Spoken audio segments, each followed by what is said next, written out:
Let's talk about healing the thyroid naturally. We're going to go over hypothyroidism, Hashimoto's, and hyperthyroidism. We're going to look at a lab, look at the labs that you need to get because I'm in some thyroid groups right now and seeing a lot of people being put on levothyroxine, which is artificial T4 only drug that does not work very well for the majority of people. Seeing a lot of people being put on medication, whether it's levo or NDT, which is natural desiccated thyroid, without proper labs, without looking at the whole body as a whole being. They're just hyper focused on the thyroid. So let's start off with hypothyroidism. That is going to be low thyroid output. Now, the optimal ranges versus the doctor's ranges are going to be incredibly different. And different doctors have different ranges. So oftentimes your TSH will need to be above 5. For some people, for some doctors, it's above 3. When we're looking at optimal ranges, we want to see it between 1 and 2 for TSH. And we want to see, free T3 at a certain level also. Now, most people who are going to their doctor is only looking at TSH. They're waiting until TSH goes up. So basically the brain is trying to stimulate the thyroid to produce more thyroid hormone. And that is why the TSH goes up, and we're not seeing that happen. So the doctor will put somebody on levothyroxine, which is artificial T4.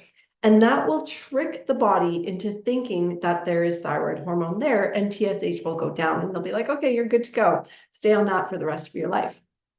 But sadly, when we dig deeper, when we look at the entire thyroid panel, when we look at free T3, we are seeing poor conversion. So the TSH might be normal, but we're seeing the free T3 below optimal. So the hypothyroid symptoms still occur. And that could be being overweight, having trouble losing weight, feeling cold all the time, low energy. It contributes to low mood, fatigue. All of those things can happen. Now, we don't want to just go by symptoms alone, because a lot of people, they'll think, oh, I'm overweight, I must have a low thyroid. That's not always the case. A lot of things can contribute to why you're overweight. I have a whole video on it, and I'm not going to go on a tangent. I almost did. I reined myself back in. So check out the video if you're having trouble losing weight, but it doesn't always indicate it's your thyroid. I have helped a lot of people who are overweight lose weight and it not been their thyroid. Shockingly, their thyroid was in optimal range. So again, we don't want to go based on symptoms. You can have a very slim person with suboptimal thyroid levels. They might not classify for a hypothyroidism diagnosis. Some do. So again, weight doesn't equal thyroid correlation. Symptoms in general do not equal any correlation. I don't love going by symptoms. There's too much overlap. Get the right labs. That's what this whole channel is about, is just educating people on getting the right labs, finding out what your body needs, not going off of symptoms, not guessing, not throwing paint at the wall and hoping it's going to stick. All right, so those are the general symptoms of hypothyroidism. Now, when we have hypothyroidism, you can have or not have Hashimoto's, and that's where we see TPO or TPG antibodies elevated. Hashimoto's you can also have on its own with optimal thyroid levels. So one, it doesn't always go with the other. Sometimes people develop the Hashimoto's first and their thyroid eventually comes along and either goes hyper or hypo. Other times you have people who are hypo for many years and then the antibodies show up. So again, it can be very different for different people. Now, when we have hypothyroidism, then we have too high levels of thyroid hormone. So that is when the TSH goes really low without the presence of a thyroid drug. So when we're putting somebody on NDT, we want their thyroid function to turn off. So we want especially when the Hashimoto's is there, that is our whole goal, is to turn the thyroid function off so the autoimmune stops. But in the absence of any thyroid altering medication, and somebody is presenting with high levels of free T3 and a low TSH, then we're going into hyperthyroidism, and that can present with or without Hashimoto's antibodies or Graves' antibodies. So a lot of people who have Hashimoto's will swing from high levels of thyroid hormone to low levels. With Graves, that is a different test. We're actually looking at TSI. That's not one of the standard markers that are run in. I don't even run it. I would only refer out if somebody came to me and was presenting with high levels of free T3 and a low TSH, then I would have them refer out to the doctor, because whenever there is Graves or hyperthyroidism, it's not that I don't work with it, but liability wise, you do want to have a medical doctor on board. So usually we see more people with suboptimal thyroid, so they do not classify for a hypothyroidism diagnosis, but their levels are not where they feel good. And that's what functional medicine, that's what integrative healing is all about, is getting your levels to optimal range so that you feel better. We're not following the whole sick method of waiting until you're sick to take action and then giving you something that makes you sicker. So we don't do that.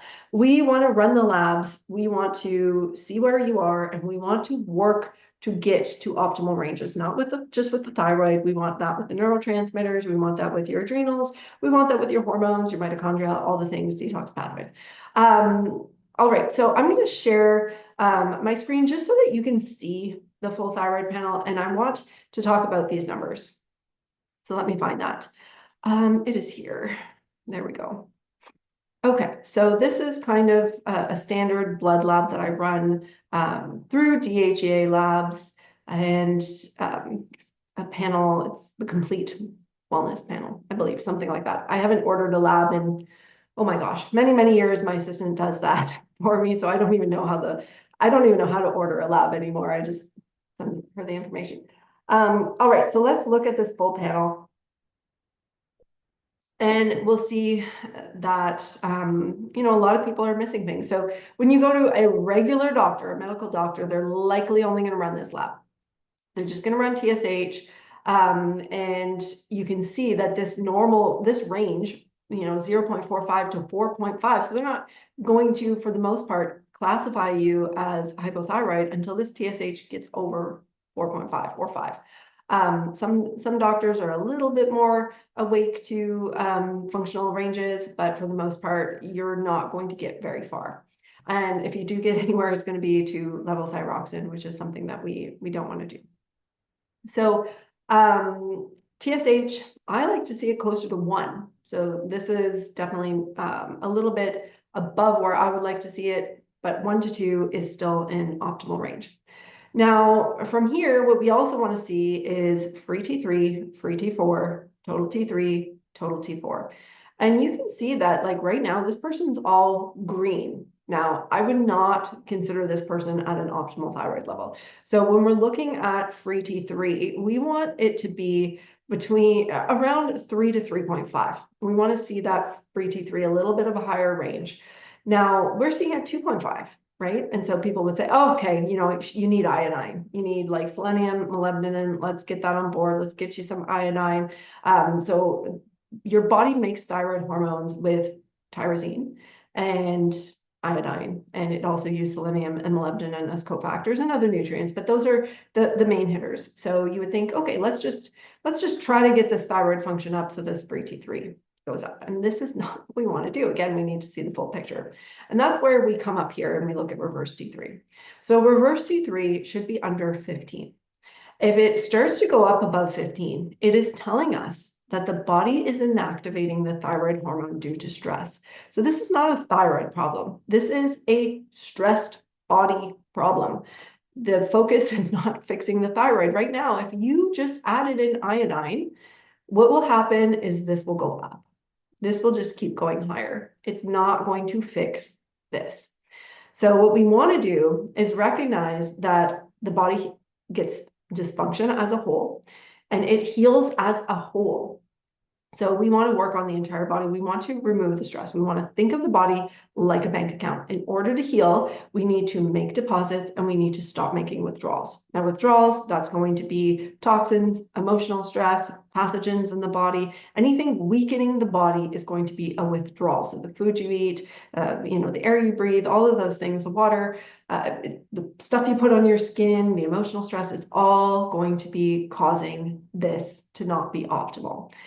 Now, we want to reduce those withdrawals and we want to make the deposits. The deposits are going to be mostly your supplements based on your labs. That's how we repair this. Definitely, eating clean foods, which can be, considered stopping a withdrawal by eating the clean foods. Clean water, all of those things, reducing the emotional stress, doing things that you love and enjoy, mindset work, all of this is a deposit. But we really want to customize our supplements so that our body can start to rebuild itself.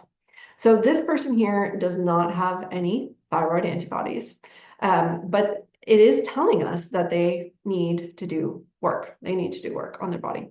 So if we were to see high TSH and we were to see low free T3, then that, and normal reverse T3, the reverse T3 needs to be normal, then that would be a time where we're going to add in thyroid supporting nutrients. So that's going to be the iodine. And I'm not a fan of high dose iodine. I see that go wrong all the time. Goiter, hyperthyroidism, a nice lower dose of iodine is all you need. Instead of trying to drive your body to heal quickly, give your body smaller amounts over time and let it do its work. Give it time. Time is like the number one factor in healing. Is so many people are impatient. They want to be better tomorrow, and that's not how it works. So a lower dose of iodine.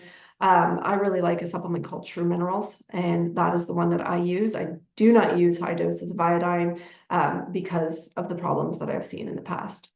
Now, so again, high TSH, lower free T3, and no elevated reverse T3, thyroid nutrients are very important. Now, if we also then saw high thyroid antibodies, that is definitely a case for natural desiccated thyroid. But I never start there. I have seen that go wrong time and time again, where people, they're hyper focused on one thing. They're just focusing on the thyroid. They think that's going to fix the brain fog and the fatigue. And you have to look at the body as a whole. Before moving to NDT, to prevent any issues that can happen, you want to do some work on your other systems. So I always run a thyroid panel in my foundation lab. So that is part of the blood work that I run, where I'm looking at neurotransmitters, thyroid, detox pathways, nutrient deficiencies, mitochondria. That is our foundation, and we want to work on that first. We want to get the neurotransmitters balanced. We want to address nutrient deficiencies. You need your methylation pathways working well. You need your iron optimized. And then even before I add on NDT, I also run a Dutch test and I look at hormones and adrenals. This all needs to be in balance. Otherwise, you're going to go on the NDT, and more likely, there are those people that do go on the NDT and it doesn't happen.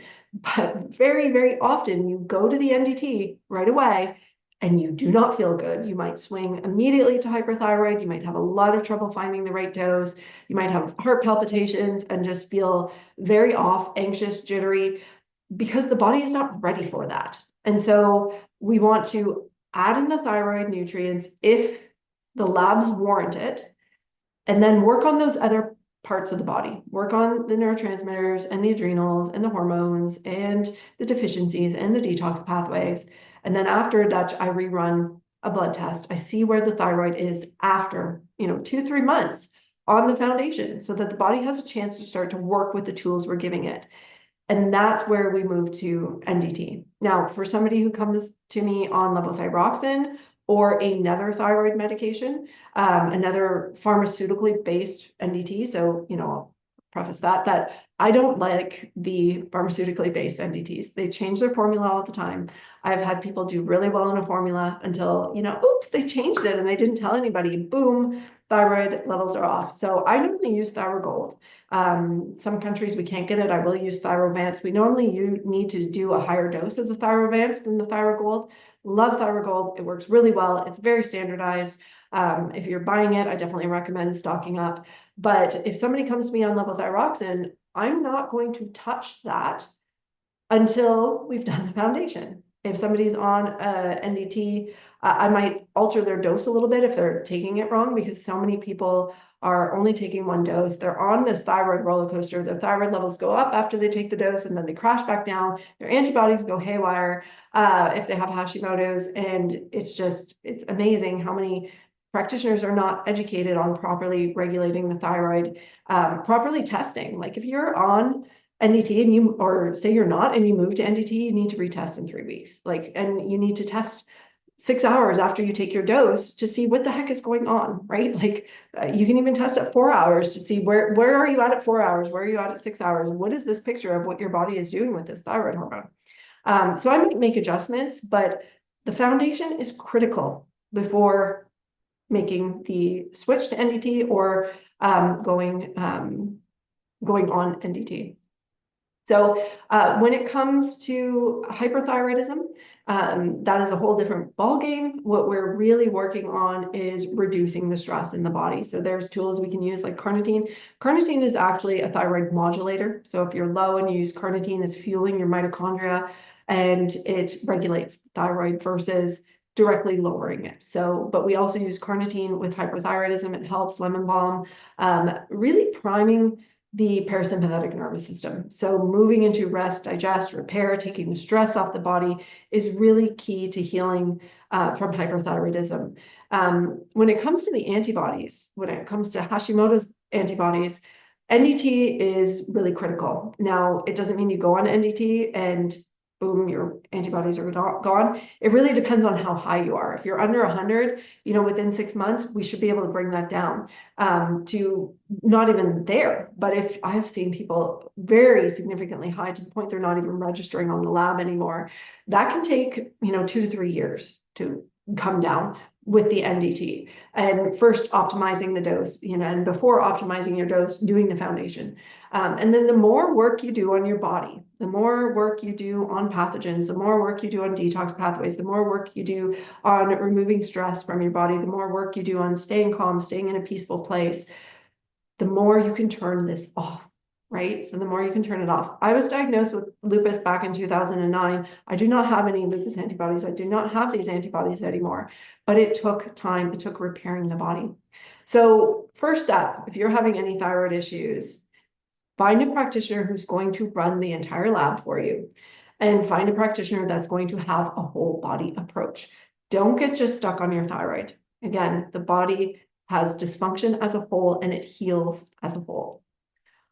All right. So if you like that video, hit like and subscribe, and I'll get some more videos for you.